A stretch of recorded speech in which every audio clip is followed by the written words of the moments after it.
So I hadn't touched on this much yet. Speaking of dogs, look at this ad over here. I'm going to leave that ad up. I'm not even going to press X on that. We're going to leave this goofy ad up. But you know, well, you should know by now that governor of California, little authoritarian Gavin Newsom, you may have heard of him. He was caught. Pictures had kind of emerged of him and his wife, if I'm not mistaken, going to some party, some dinner.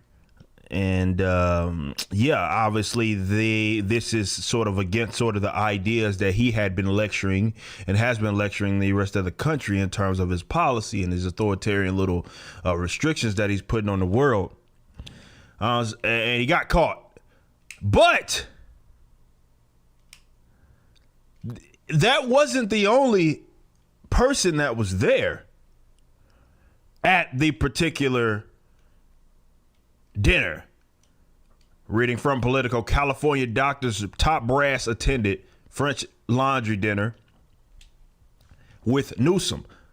California Medical Association officials were among the guests.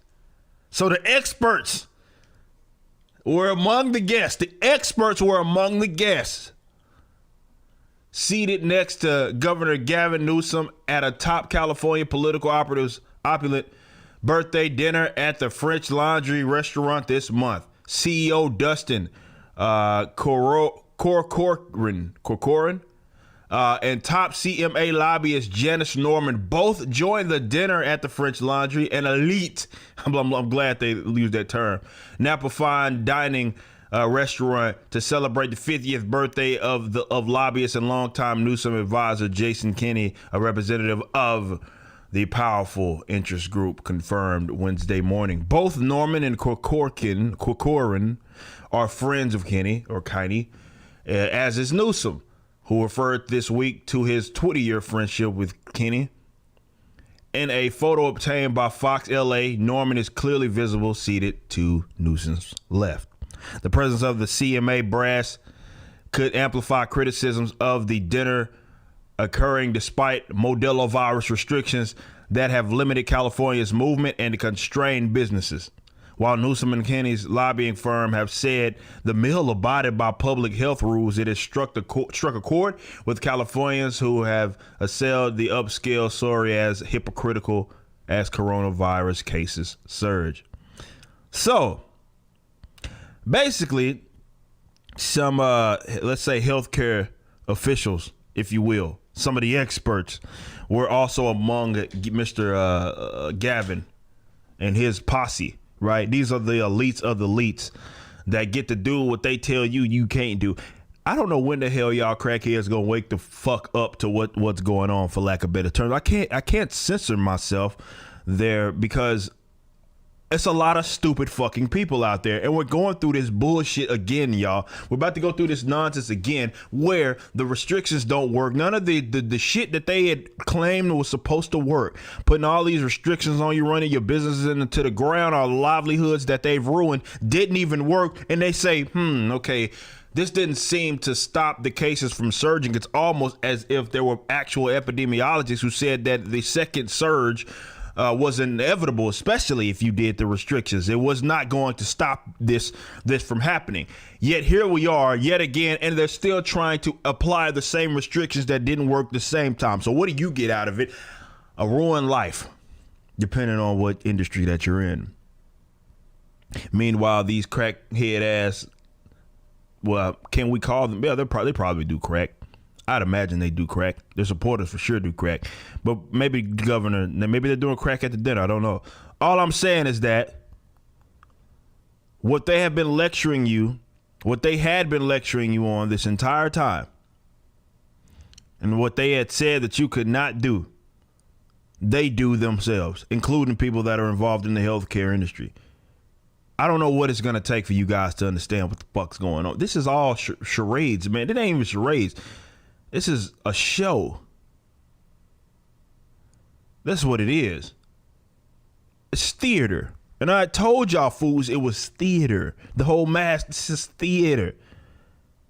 What people have noticed is that this is an this is a time, right, in which they are going to be allowed to get away with some very criminal things, gain themselves more power. And in the event that they get to say that, well, we're doing it for you because we care, we want to save lives and all of this, they get to do whatever it is they want to do. Meanwhile, what they lecture you in terms of what you cannot do, they say you can't do that. They do it themselves. We've caught several politicians, whether it be the Newsoms of the world, the Lori Lightfoots, or whatever her name is, Nancy Pelosi getting her did. Everything that they've lectured you about, they do themselves. Because, as what was it, Carlin that said it, it's a big club and you ain't in it. It's kind of what this is, right? I don't know why the fuck anybody would have ever assumed that behind closed doors, the people that you think care so much about you wouldn't be going against the same restrictions that they place upon you. Those rules don't apply to them, bro. It doesn't apply to them. The rules don't apply to them. They get to do whatever it is that they want to do. You, on the other hand, you have to stop your business. You have to derail your entire livelihoods. That's what you have to do. Now, them, on the other hand, they get to do whatever they want with virtually no consequence. I just don't know what it's going to take for y'all to get it. But it does show, as I've mentioned a million times on this channel since March, if you can scare the populace, they will willingly give you power. They'll listen. They'll abide by everything it is that you say because they're scared. And they're only scared because you told them to be scared. It has nothing to do with what's actually taking place. Of course, people have died. People die, right? None of us are getting out of this alive, right? People die. We're entering another flu season, and instead of resetting the numbers, right, the virus death numbers, what they do is they keep tacking on. Could you imagine if they added 2 or 3 flu seasons together, the amount of deaths that you would get? You get a lot. But never mind that. Who the hell cares about inconsistency? In fact, when it comes to influenza, it's a virtually non-existent now. So not only do you have this virus thing going on, in which the Modelo virus, where they keep tacking on numbers to the death toll, and it's a little big ticker that you can't get away from. And every website that virtually you go on, they have a ticker of deaths and what have you. And no, well, not as much, because they can't point to the deaths as much. They point to the cases, a million cases, whatever the hell that means. But influenza is virtually non-existent. It's not even a thing anymore. Okay. So when you put that in perspective, you got to think, how bad actually is this? Yes, people are dying, but do people not die? Are we supposed to wear diapers on our face for the rest of our lives until people stop dying?